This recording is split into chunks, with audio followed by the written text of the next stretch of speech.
Кыргызстандын бийик тоолуу аймактарында 451, жетүүгө кыйын болгон 497 айыл жана Баткен облусунун чек ара аймактарында өзгөчө статуска ээ 89 айыл бар.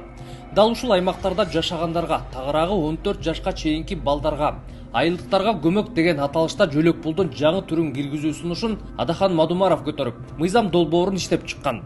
Бирок буга өкмөт ачык эле каршы чыгып, Каржы министрлиги колдобой турганын билдирди. Биз Кыргызстандын жарандарынын көз карандылыгын арттырып, экономикалык активдүүлүк чектеген жөлөк пулдардын жаңы түрлөрүн киргизүүгө каршыбыз.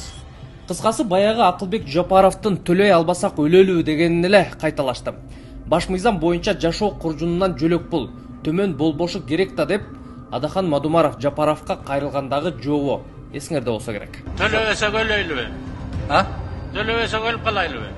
Төлөй албасаңар иштей албайбыз дегиле. Биз конституцияны аткарбайбыз дегиле. Аз камсыз болгон үй бүлөлөрдөгү балдарга берилип жаткан социалдык жөлөк пул конституцияда белгиленген талапка жооп бербейт жана 82% аткарылбай келет. Бул өкмөт конституцияны аткарбай жатат деген сөз. Ушундан улам Мадумаров шарты татаал аймактардагы элге жардам болсун, чек арадагы жашагандарга көмөк болсун деп мыйзам сунуштаса, ага каршы чыгып жатышат. Эгерде учурда мамлекеттик жөлөк пулдун орточо өлчөмү 1200 сомду түзсө, балдар үчүн жашоо минимумунун орточо өлчөмү 6415 сомду түзөт. Эгер Адахан Мадумаровдун мыйзам долбоору парламентте колдоо тапса, жаңы жөлөк пулду 390 000 бала алат. Ал эми бул жаңы жөлөк пулду берүү үчүн республикалык бюджеттен айына 2,5 миллиард сом талап кылынат.